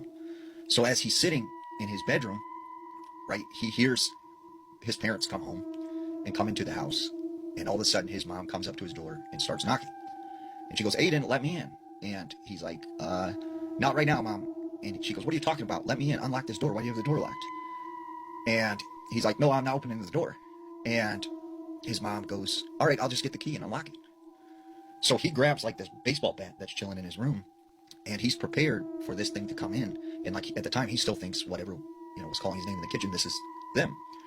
So he sees the handle jiggle and the door open, and it's really his mom. And he can tell that it is actually his real mom. And she goes, what are you doing? And he's like, oh, nothing. And he sets the bat down. And she's like, you're acting weird and stuff. And there's food in the fridge if you're hungry. So he didn't know what to make of that. Like, what did he just experience? And he didn't feel like he could tell his parents about it. So he decided to talk to his grandpa, who was kind of like his best friend at the time. So he goes to his grandpa's room, and he's like, Grandpa, he's like, have you ever seen something like you can't explain? And he goes, what do you mean? And he tells the story about like how he thought his mom and dad had came home, he's seen their car and everything, but it wasn't actually them. And the grandpa goes, oh no. And he goes, what's wrong, Grandpa? And he says, well, when I was a young boy, I grew up in a small Polish village near Warsaw. And he said, we had this term that was this long Polish word, but it roughly translated into evil twin. And he said they believed there were these evil spirits that could take the form of anyone and would try and trick you and lure you, out into the woods. So his grandpa said, when I was a young boy, my father had me chopping wood outside. And I hear my grandma's voice coming from the forest. And she's saying, come in the woods. I baked you a pie. Like, come out here. It's nice and warm. Like, you'll like this pie. And he said, he was so hungry, like he almost started to go out into the woods until his father ran and grabbed him and said, get back in the house. And his father locked the door and said, if you hear someone calling you from the woods, don't ever go. Don't respond. So he said, when you encounter an evil twin, as they called it, they will follow you for the rest of your life. And he feared that maybe this thing had followed him here to America. And this is what Aiden had seen. A couple weeks later, his parents are gone, and it's just him and his grandpa. And they're watching this World War II documentary in the living room. Well, all of a sudden, the wind picked up, and a strong breeze pushes the back kitchen door open, and they hear it, open up. So his grandpa's like, I'll go and close the door real quick, and I better lock it so it doesn't blow open again. So his grandpa goes into the kitchen, but after about 10, 15 minutes, he doesn't come back. So Aiden's like, Grandpa, are you all right? He goes into the kitchen, the back door's still open, and he doesn't see his grandpa. He goes throughout the house, he's yelling his name, he doesn't see him anywhere. So he goes out, to the back door, and he's yelling his grandpa's name, he doesn't hear it. So he calls up his parents, and his parents come home immediately, and like they call the police, and they do this big search throughout the neighborhood and into the woods. And they end up finding his grandfather in the middle of the woods. He is completely naked. He is confused and like doesn't know who he is, doesn't know anything, doesn't remember anything. So they bring him back home and everything. Well, Aiden said that, they chalked this up to dementia and said he was diagnosed with like a severe case of dementia.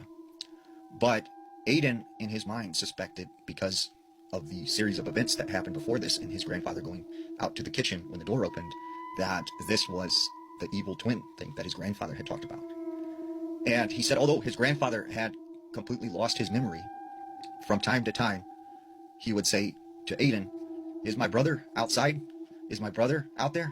And he couldn't figure out why, like, his grandfather would keep saying that. And then he realized maybe this thing appeared as his brother, and it lured him, like, into the woods. Why does so many creepy things happen at 3 a.m.? A lot of people consider 3 a.m. to be the devil's hour, when paranormal things occur. Now, there was this man named Robbie. Robbie said there was a period of his life when he was in his 20s and he lived at home with his parents. He said one night he awoke in the middle of the night and he looked over at his clock and it was 3:13 a.m. And he noticed that his window was wide open, which was weird because he's up on the second floor and you couldn't even get to his room with a ladder. So the next night, he wakes up once again, 3:13 a.m. And the next night. And for several weeks, he keeps on waking up at the same time every night. And he would always find his window open. So he said one night he was in his bed and he felt something shaking him awake. And at the time he thought it was his mom. And so he kind of opened his eyes and he just seen a shadowy figure. And it just walked out of the room into the hallway. So he ended up falling back asleep. And the next morning when he woke up, he said he noticed his clock had stopped at 3:13. And when he goes to talk to his mom and ask what she wanted in the middle of the night, she looks confused and is like, "What are you talking about? Like, I never went in your room and woke you up." And this reoccurring thing, just him waking up every night and him seeing his window open and strange things happening at 3:13 a.m. But he said that's when things hit the roof. One night, again, he was asleep. And he said he remembered there being very bad storms. And as he awakes in the middle of the night, he looks over at the clock. He sees that it's 3:13 a.m. And he said when the lightning struck and he could see his room all lit up, he looks over at this mirror that's, stood up on two legs. He said underneath it he could see a pair of legs. So he jumped up out of his bed and he ran over there and moved the mirror. There was nothing there. Now, his room is completely dark. And he said that's when he went out into the hallway thinking maybe there was someone in the house, and they ran out the door. But as he turns around and looks back in his room, he said he sees this hand going under the bed. So he thinks, okay, this man is now underneath the bed. So he walks over to the bed and he slowly looks under there and he feels something grab his arm and start trying to pull him under the bed. And he's screaming. His mom and dad come running in the bedroom like, what's wrong? What's wrong? And they find him halfway under the bed. And he said after that, he moved out of his parents' house and everything stopped, and he stopped waking up at 3:13 a.m. But what is it about 3 a.m. that makes it weird, creepy things happen? I'm not saying this is true. I'm not saying this is a fact. Okay, but I have reasonable suspicion that Zach Baggins is coming after me and trying to get me off here. And I know it sounds crazy, but for the past 6 or 7 months, there's been a couple accounts that have popped up. They use my videos, they're trying to pose as me, and it's been taking away views and followers from me. So one of the pages that I found is True Crime Talk 03. This person has close to 1 million followers using my videos and my likeness. They also are connected to the page True Crime 07 and Imma True Crime, which has a combined 800,000 followers. They are on other platforms with hundreds of thousands of followers. And they're all connected to one person, True Crime Talk 03. So I started to try and look more into who is this person, because he's stealing my videos and he's stealing my likeness and profiting off it. So I found that I think he's operating out of California, but it's very odd because the number that I found connected with him is an Idaho number, and it doesn't even work. It's some sort of weird message or answering machine kind of thing.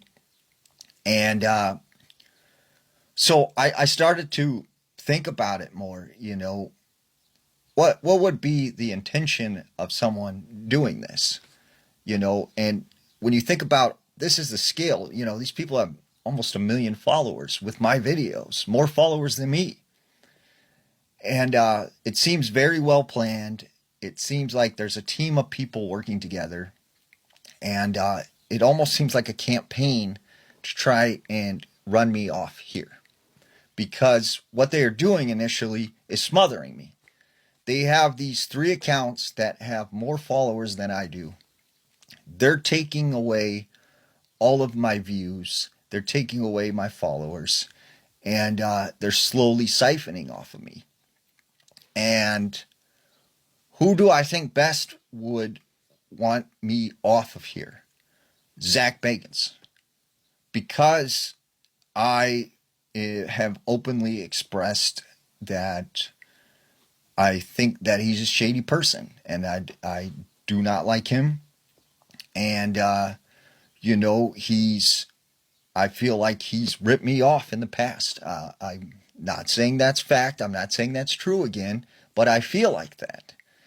And he's also known to do things like this. And I was told, do not talk about Zach Baggins because he will come after you.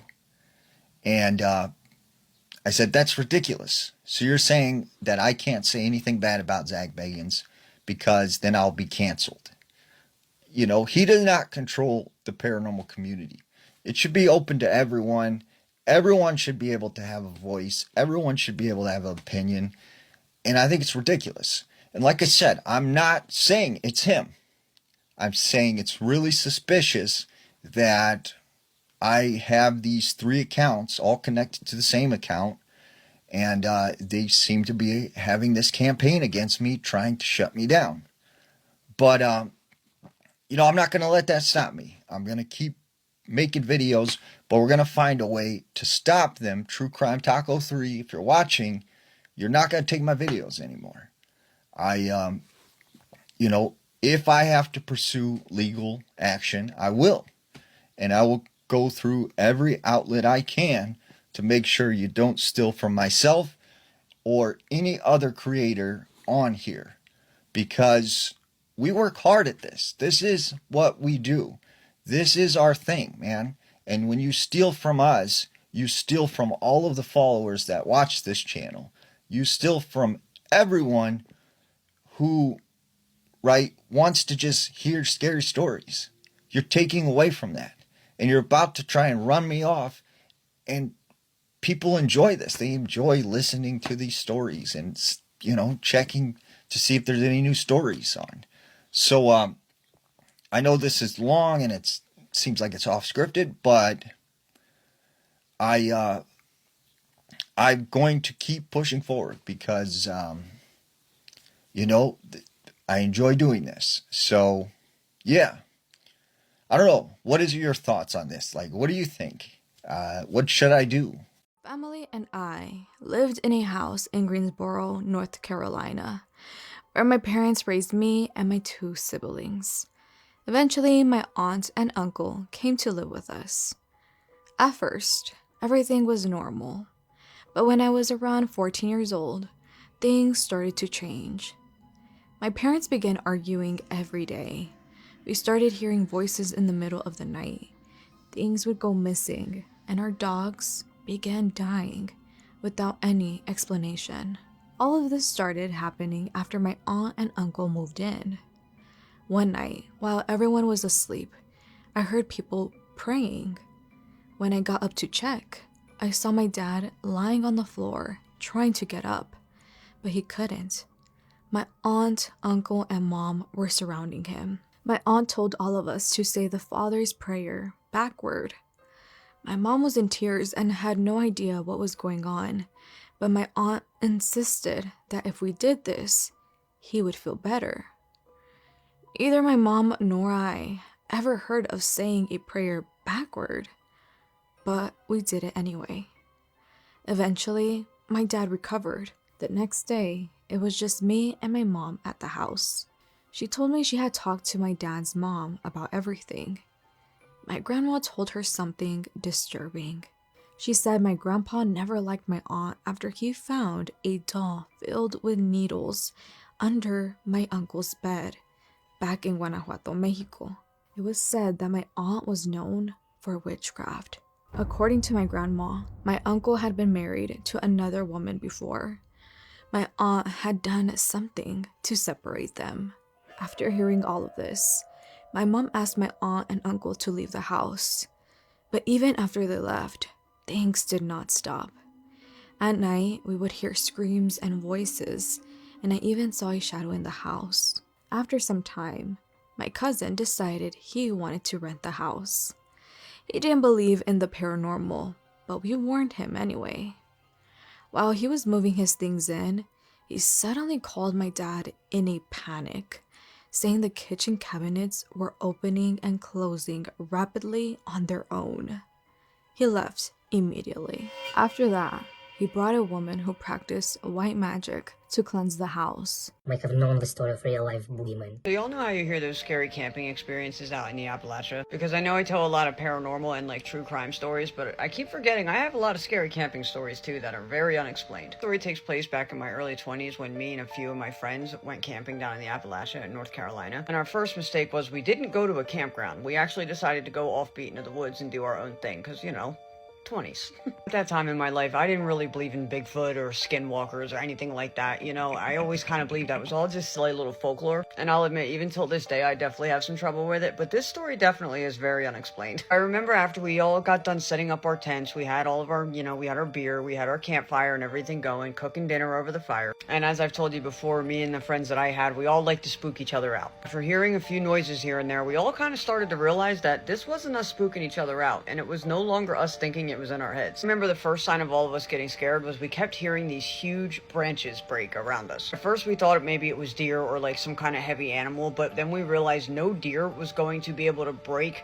the sound of these branches. You can tell that they were big branches. Now at first we're all kind of thinking to ourselves like, ooh, that's spooky, right? Until we started hearing these like scratching sounds, like literally like on the trees though, all around us. We didn't hear any tapping sounds like they say like about Bigfoot and all that stuff, but those scratching noises continued, and they continued to circle around our camp. You know something's wrong when all the grown men that you're with decide they're all scared and they want to go inside the tent and put the fire out. But at the same time, we were all always explorers and into this stuff, so we decided to stay outside and listen more. Mind you, we are a few miles into the woods. We know for a fact that we were not surrounded by any other people unless it was possibly homeless people camping out there, but we're pretty sure it wasn't that. But I can definitely tell you, it definitely started to freak us out thinking that it was people once we started hearing whispering. And the crazy thing is the whispering, just like the scratches, started in one area and then it started to circle around our camp. And it didn't sound like just one person whispering walking around our camp. It sounded like we were hearing whispering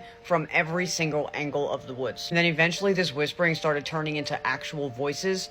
Like it sounded like people were literally around us, but we had flashlights and we were shining in the woods and we couldn't see a damn thing. That was probably the first time I've ever seen my one buddy Leo get so scared that he threw a bucket of water on the fire to drown out any noise or any appearance that we had, and he jumped inside that tent. That was probably the first time that all of us ever got so scared that we jumped inside the tent as if the tent was gonna protect us, but you get the point. We needed to be inside. Not a single one of us got a drop of sleep that night, and I don't know, I still have no idea what it was until this day. But y'all tell me what you think down in the comments, and if you had any scary Appalachian stories yourself, put them down in the comments. I would love to read them, and follow for more creepy stories in my life. I know it's been a while, but I have an SW story time. The person who submitted it wants to be anonymous. He's actually still terrified. This happened right outside of Gallup, New Mexico. I was driving late one night on one of those lonely stretches of road when my friend needed to use the bathroom.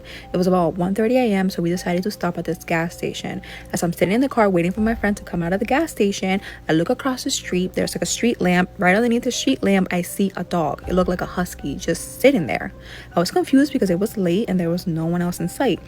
As my friend got in the car, I kind of pointed to the dog and said, look over there. There's a husky right across the street.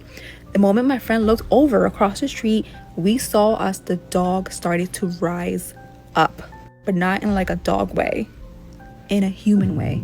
Both my friend and I were stuck there staring at this dog. We couldn't look away even if we wanted to. It was almost like this dog was making us stare at it. As we stared at it even longer, the dog stood up even straighter. Its body now looked human, but its face resembled a wolf. As we're there, like just not sure what to do because we can't even move, the dog just kind of drops back down on all fours and it runs back into the woods. After that took place, neither my friend and I have talked about it. I feel like we're both kind of in shock and unsure as to what exactly we witnessed, but we both do know that this thing saw us and it knew who we were or what we were, or that we were looking from across the street. So to this day, I still wonder that if I ever happen to go across that same road, if I'm gonna come across it and if it will remember me. I kept seeing the same person everywhere until I realized that they were always there before me.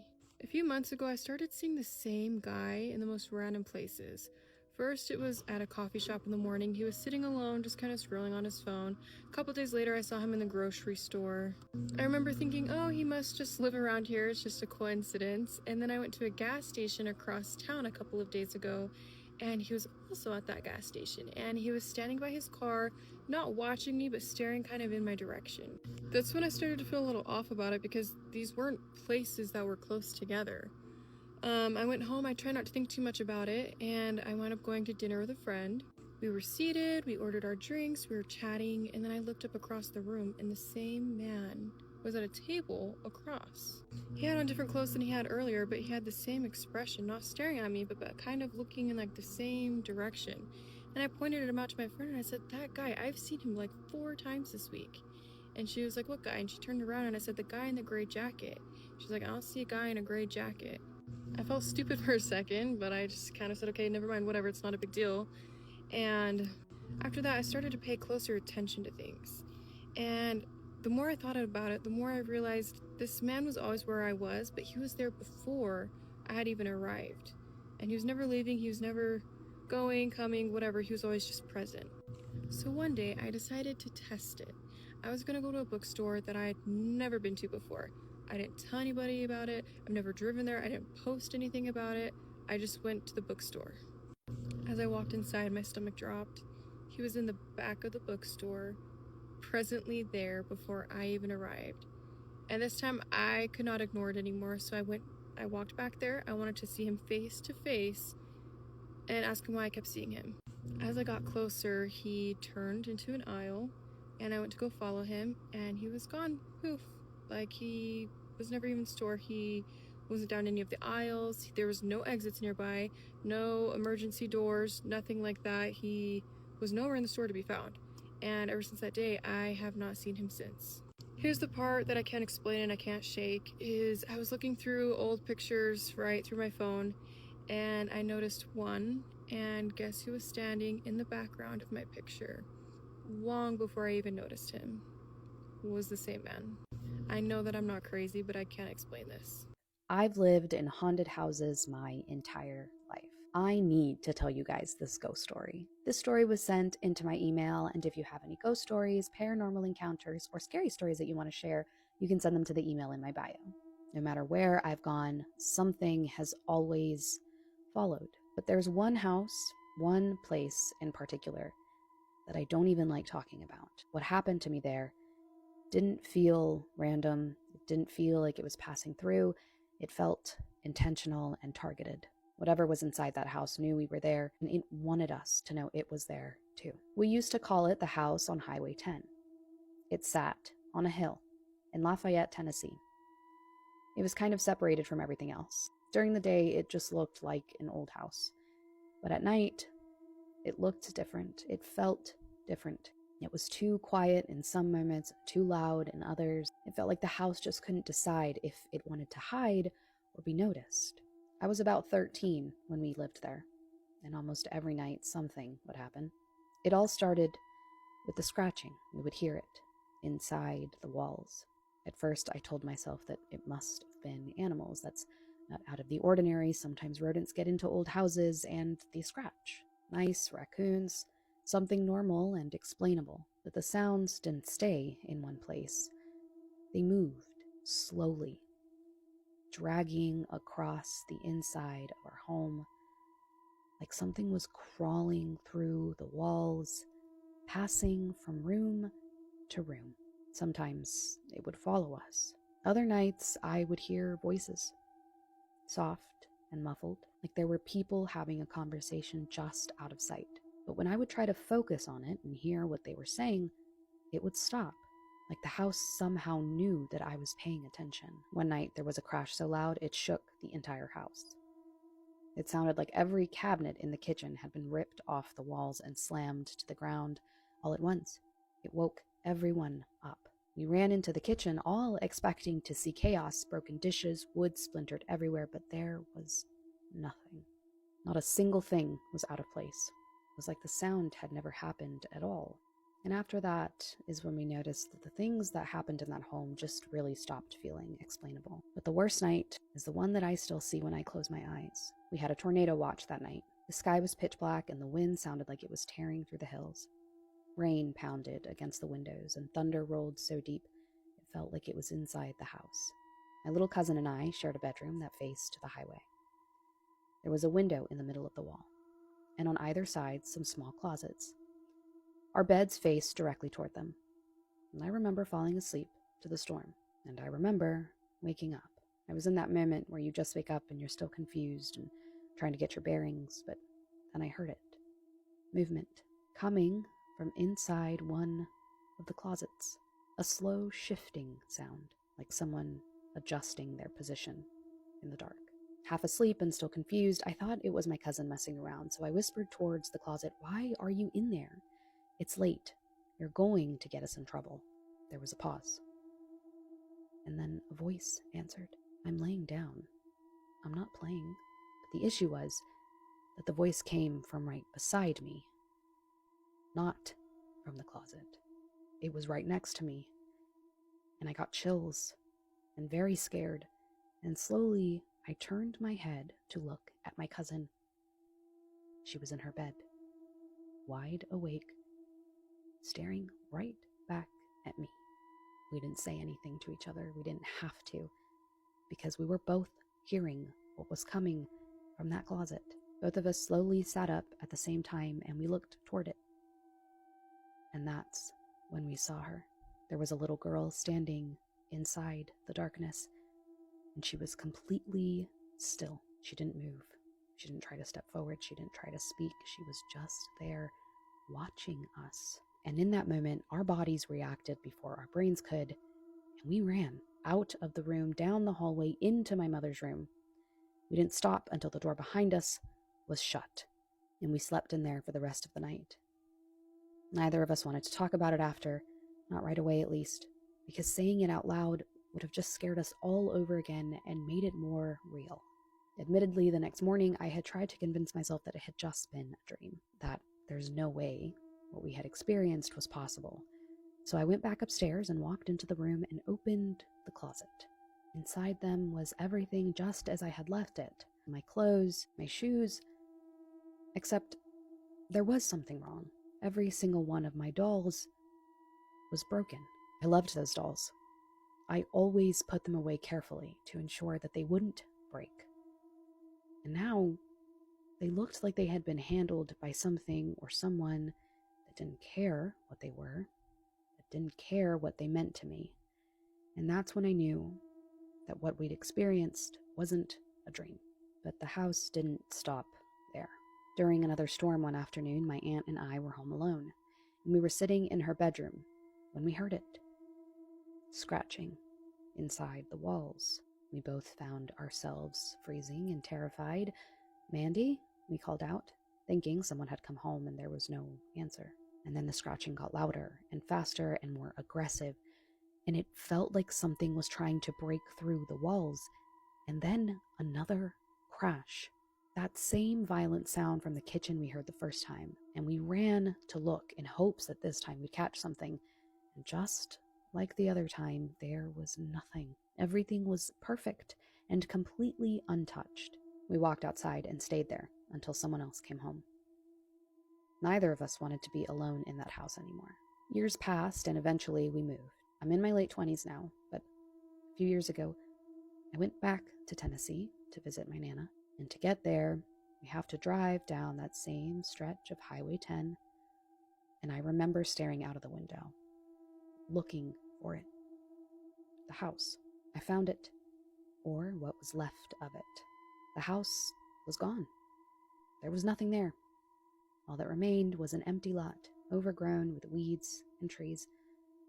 Like nature itself was trying to erase what happened there. But I couldn't ignore the fact that even from the road, that space didn't feel empty. When we got to my Nana's, I asked her what happened to the house, and she told me that the owners had it demolished. Apparently, they had gotten fed up. Every person who rented that home complained about the same things. Noises, movement, the constant feeling of being watched. Eventually, they just stopped renting it out altogether, and they tore it down. One piece of that home will stick with us, though, because my aunt has a photo from when we lived there. It's a simple one. My little cousin and I sitting in the back of a truck in the driveway eating ice cream. What was supposed to be a sweet moment, except for something behind my cousin in the background. A man, and next to him, another shape. A cat.